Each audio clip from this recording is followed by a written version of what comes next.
Good morning, everyone. I'm Engineer Marizen B. Contreras from the University of Batangas, Philippines. As your keynote speaker for today, the topic that I'm going to impart is all about Lean Six Sigma for educational systems. So why did I choose this topic? Just because, as we all know, everything in science and technology starts with education. Continuous improvement in educational systems will lead us to progressive learning process from basic to higher education and so on. But before everything else, let us first define education. So it is the process of facilitating learning or the acquisition of knowledge, skills, values, beliefs, and habits. Education can take place in formal or informal setting. So our focus will be in the formal education. In our country, formal education starts from basic education, that's K to 12, to higher education or the tertiary education, which is provided by public and private schools, colleges, universities, technical and vocational institutions in the country. Educational systems are designed around a set of values or ideals that govern all educational choices in that system. So those educational choices include the type of curriculum, organizational models, design of the physical learning spaces, student-teacher interactions, methods of assessment, class size, educational activities, and more. The objective of educational systems are, of course, to build a brighter future for our students as professionals and as citizens and provide them with the skills to obtain well-paying and valued careers. But just like other organizations, educational institutions are faced by so many challenges that according to Timothy Winders of Purdue Polytechnic, those are increased student success and retention, increased reporting demands, increased competition for funding, pressure to lower cost. So in order to face those challenges, our educational systems need to adopt Lean Six Sigma that will help us improve our performance, lower our costs, and improve customer satisfaction. So what is Lean? According to Henry Ford, we will not put into our establishment anything that is useless. So the core idea is to maximize customer value while minimizing waste. Simply, it means creating more value for customers with fewer resources. So it is a system of techniques and activities that is focused on the elimination of all non-value adding activities and waste from business. So currently, almost 80 to 85% of our activities are non-value adding. So what are these value-added activities, enabling value-added activities, non-value added activities? The value-added activities is any action that is taken or action taken that increases the benefit of a good or service for our customers. For our enabling value-added activity, these are activities that do not add value to a customer but must be performed to allow value-adding activities later on. For the non-value-added activity, these are activities that does not increase the worth of what is delivered to our customer. Examples of non-value-added activities or wastes in educational systems are, for defects, those are redoing reports, making changes over and over to documents, etc. For the overproduction, ordering forms, etc. that go out of date and must be thrown away.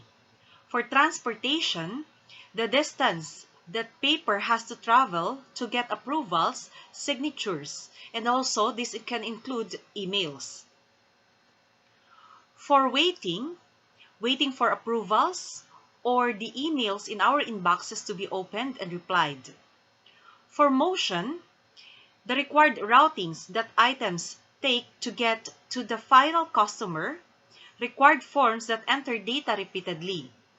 For processing, reports and other communications or emails that are sent to multiple receivers that never read or have anything to do with the intent of the document.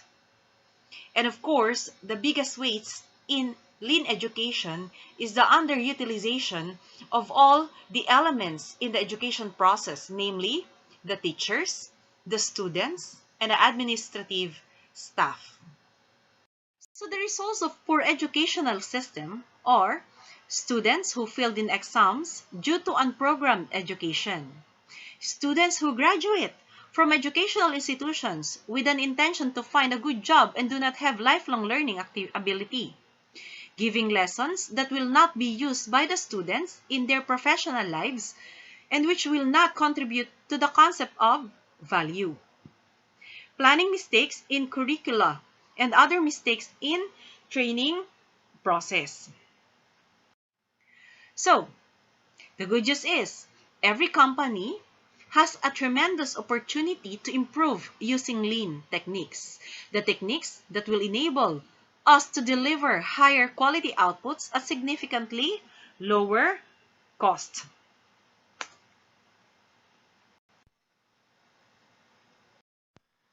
The basic principles of lean education are: first, identify your customers and what they value. So the customer or the customers in education system are the parents, the students, employees, of course, the teachers. So it defines they define the value of the service. The next is map the value stream. So the value stream mapping shows the workflow process steps for a service. The value stream mapping helps to identify and eliminate the non-value added activities.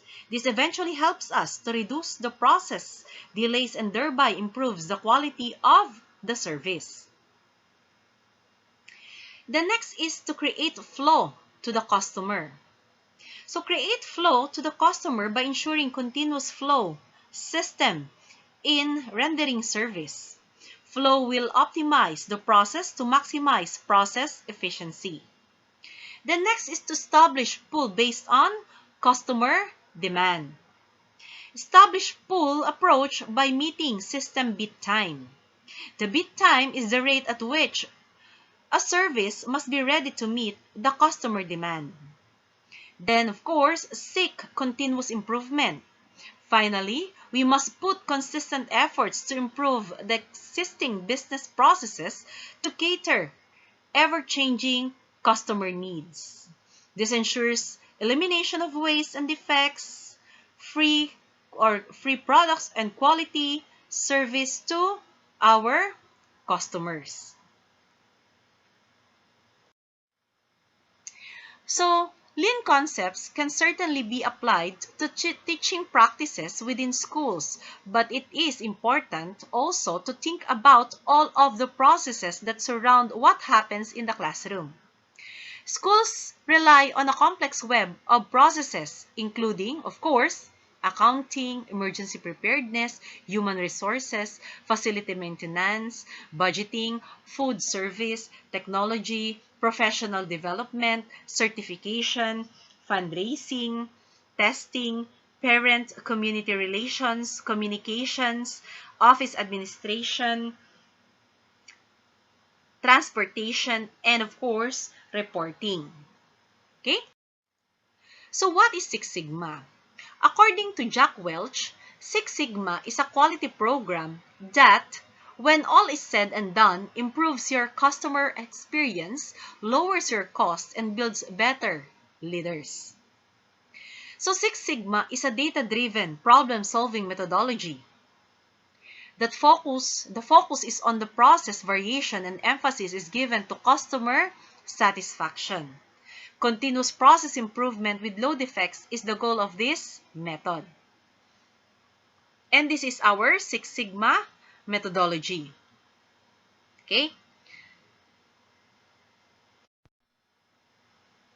Okay. Next is integrating Lean and Six Sigma. So for Lean, the goal is to improve process performance through waste elimination and cycle time reduction, while in Six Sigma, the goal is to improve process performance in relation to what is critical to the customer. For Lean, the focus is bias for action. For Six Sigma, the focus is bias for analysis. For Lean, the method is implement Lean tools such as Kaizen events, value stream mapping, 5S, TPM, and etc.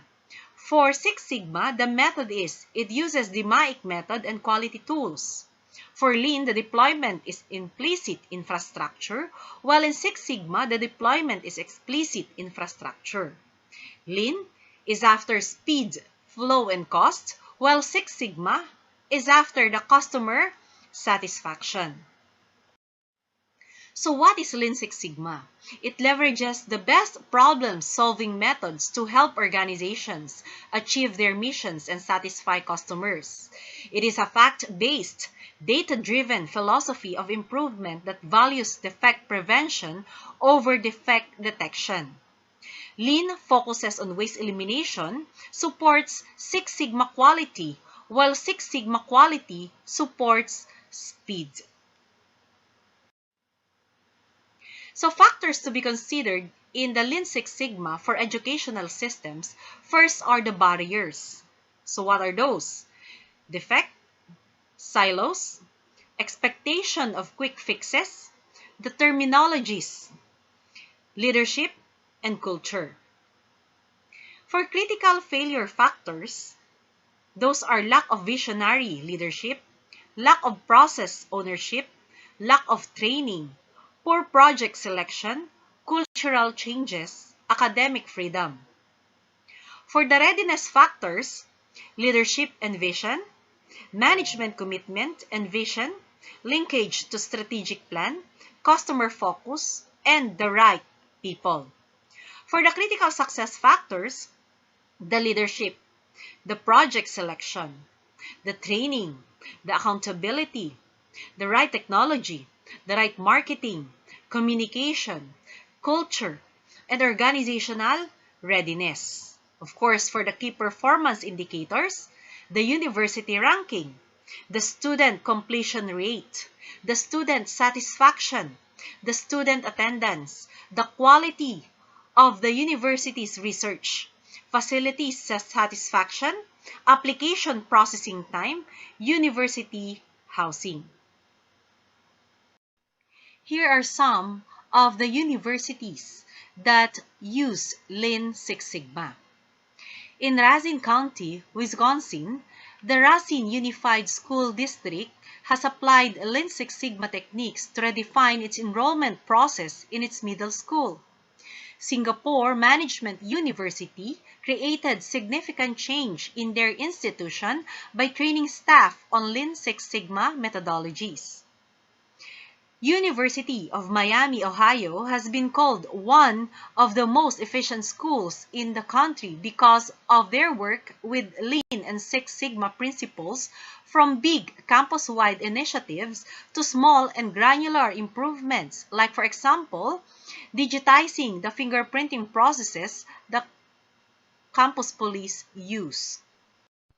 So in conclusion, Lean Six Sigma drives customer satisfaction and bottom-line results by reducing variation, waste, and cycle time, while promoting the use of work standardization and flow, thereby creating a competitive advantage.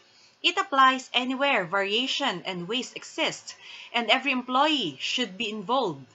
All industries are founded on processes, and all processes can improve, even if that improvement is only slight.